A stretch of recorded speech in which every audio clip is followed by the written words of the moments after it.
Good morning birders and non-birders alike. My name is Ferdinand. Welcome to Birding Adventures. Ngayong araw, samahan niyo akong maghanap ng wild ducks.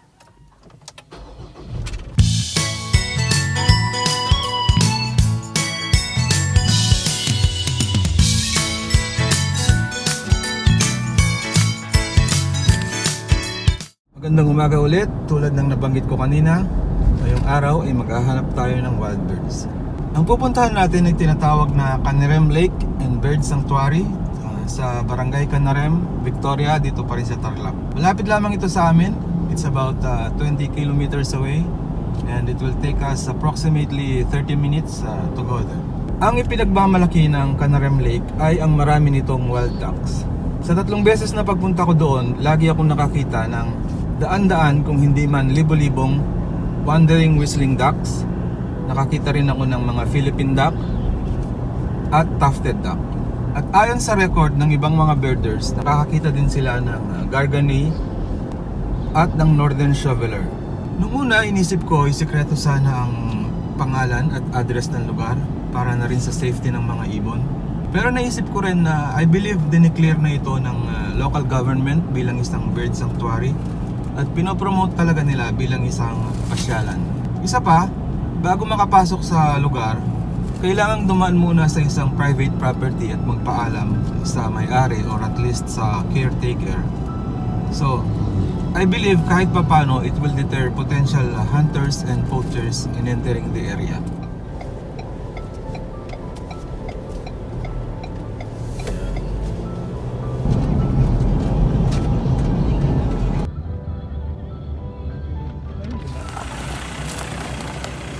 Nakarating na tayo sa Canarem Lake and Bird Sanctuary. Disclaimer ulit, birding ang gagawin natin. Magre-record tayo ng mga species. So hindi tayo magfo-focus sa bird photography sa araw na yun. Right off the bat, may mga nakita na tayong mga common species. Lista na natin sila. Striated grassbird, whiskered tern, purple heron, barred rail, brown shrike, tinatawag nating tarat, isang common migrant. May mga trivia pala ako para sa salitang tarat. Una, ang tarat, kung hindi ako nagkakamali, ay isang onomatopoeia. Kapag sinabing onomatopoeia ang isang pangalan, ibig sabihin ito ay hango sa tunog na nililikha ng may-ari nito. Kapag pinakinggan nyo ang iyak ng tarat, nire-resemble nito ang salitang tarat. Pangalawa, ang tarat ay isa ring palindrome. Kapag sinabi namang isang palindrome ang isang salita, kapag binasa mo ito ng forward at backward, ay parehas ang magiging resulta nito. Isang yellow-vented bulbul, common resident,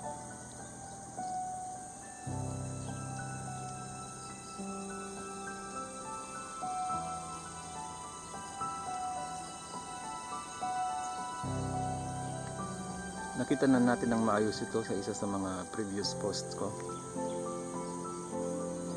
Isang Arctic warbler, migrant, very active. Mahirap din i-video.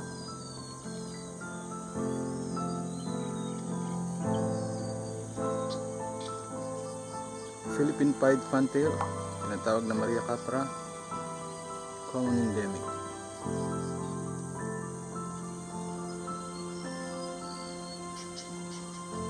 Tinawag silang fantail dahil sa buntot nito na animoy pamaypay. Red collared doves, tinatawag ding red turtle dove, common resident. Mas malaki ng kaunti sa zebra dove ang mga ito. At sa Kapampangan ay believe tinatawag silang bato-batong silab at tukmo sa Tagalog. Gray herons sa tuktok ng isang puno ng acacia, migrants. Marami sila sa lugar na ito.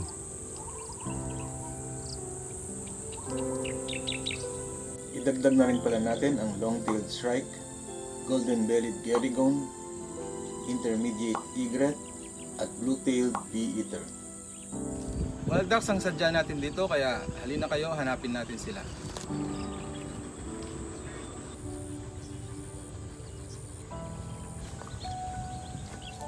Meron silang itanayong structure dito para talaga sa bird watching.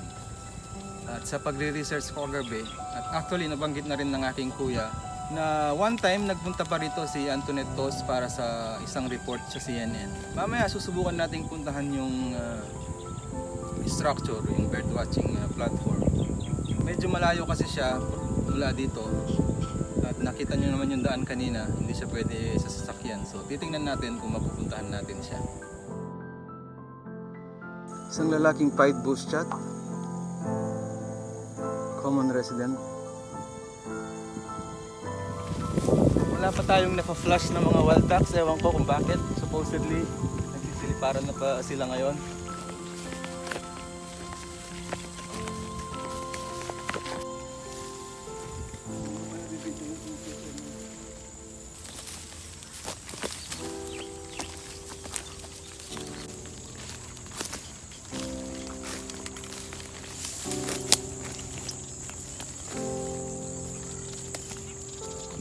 Ito na yung malaking fish pond. Siguro ito yung tinatawag na lake. Pero ang nakapagtatakam, wala tayong nakikita mga wild ducks. Saan kaya sila nagpunta?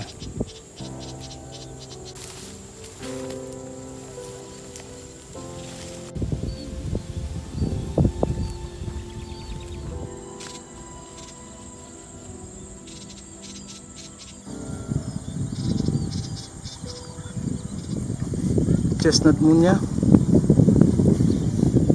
common resident.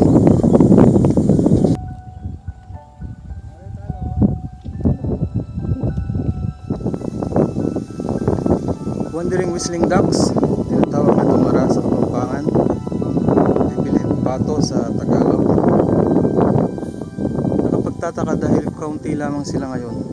Supposedly nakakakita na tayo ng thousands na lumilipad sa mga sandaling ito.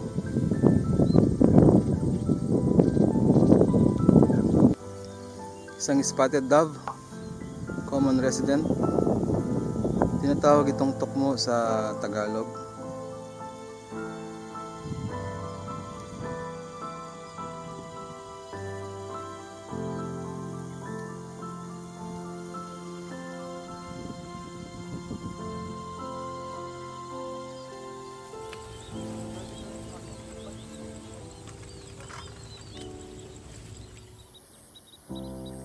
Little grebe, tinatawag na kanisid sa Tagalog. I thought migrant sila pero resident pala yung mga ito.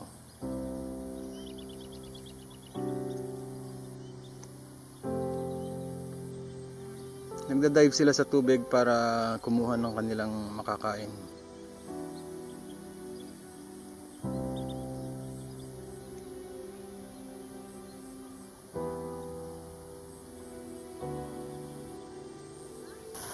Black-winged stilts, migrant, at maaari ring merong resident population nito. And I believe merong isang barn swallow na naka-perch. Isang domestic na rock dove, kalapati. Ang mga rock dove sa Pilipinas ay mga pawang domestic or feral lamang. Wala na yung talagang wild. Hindi yun makikita dito sa Pilipinas.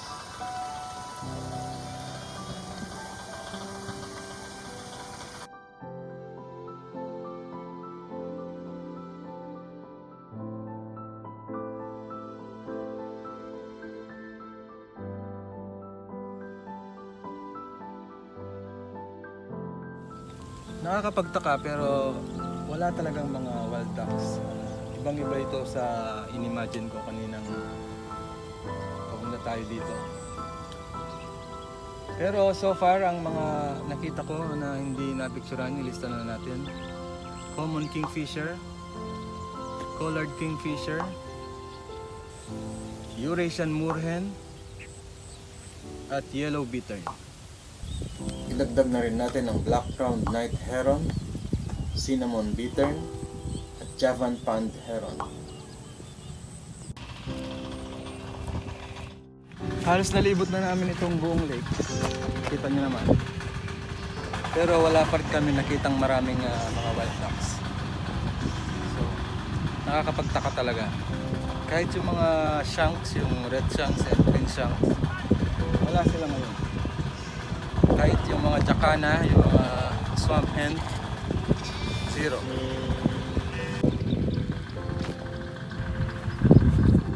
Bodyfield pipit, isang common resident.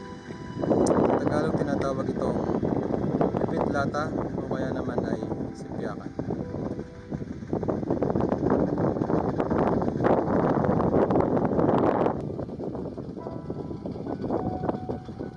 Merong dalawang maliit na vlogger siguro yung mga to, nag-aaway. Mamaya ako nahihayin kung ano sila. Sa ngayon hindi ko masabi kung vlogger or students.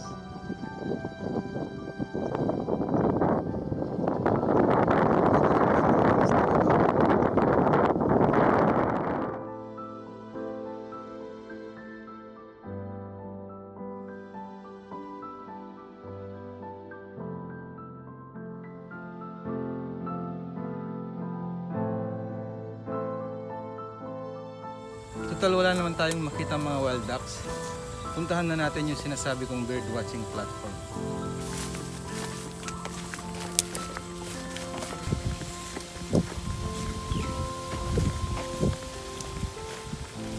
So ayan na yung bird watching platform. Nakikita nyo. Maganda siya dahil 360 degrees pwedeng makita. Pwede rin magpahinga. Nagagawin natin ngayon. Usually kung maganda yung panahon, for example summer, pwedeng dalhin dito yung sasakyan.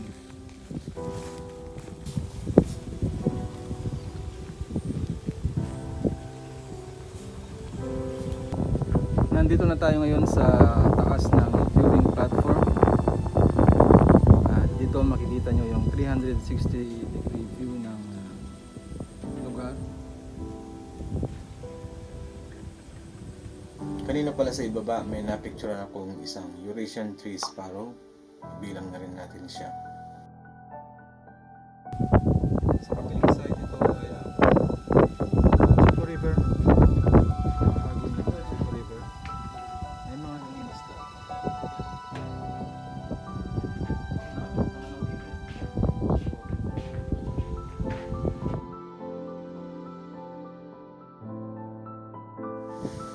So ayan yung maraming wild ducks.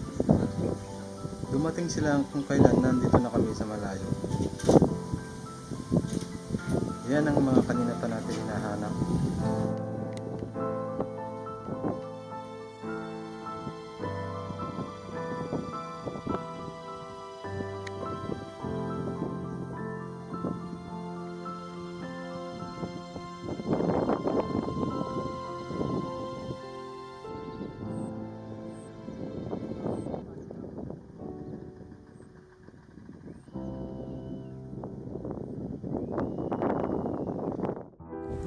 May last ditch effort tayo.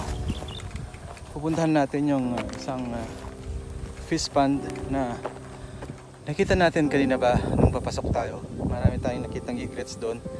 At kanina sa taas ng platform nakita ko parang may mga waders. So i-check na rin natin bago tayo tuluyang umuwi. Gray heron.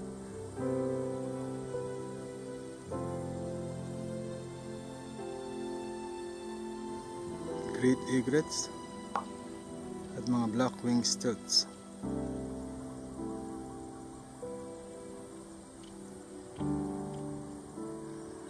Ang mga ito, kung hindi ako nagkakamali, ay common green shanks.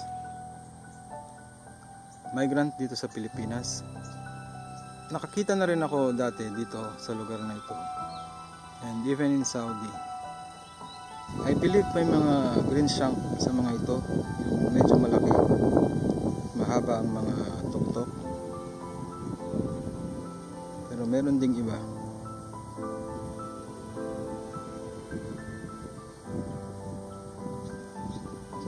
Mga sandpipers, hindi naman wood sandpiper ang mga to, at hindi rin sila mukhang Mars sandpiper, hindi rin common sandpiper. So ano kaya sila?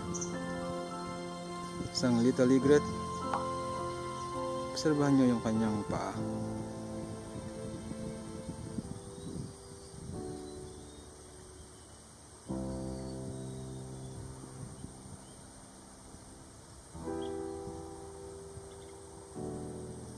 Dinidisturb niya yung putik sa ilalim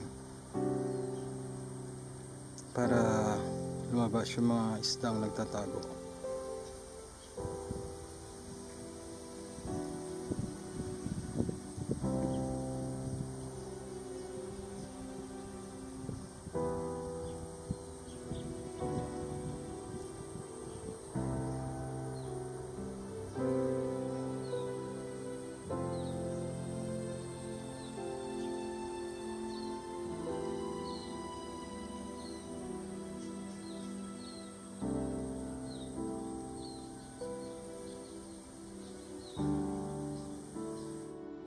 Parang papasikip na ng papasikip tong daan natin. Pero obviously may mga dumadaan naman dito, so tuloy lang natin ito. Kaysa naman umikot pa tayo muli. Malapit lang dito yung sasakyan. Basta malagpasan lang natin ang mga punong ito.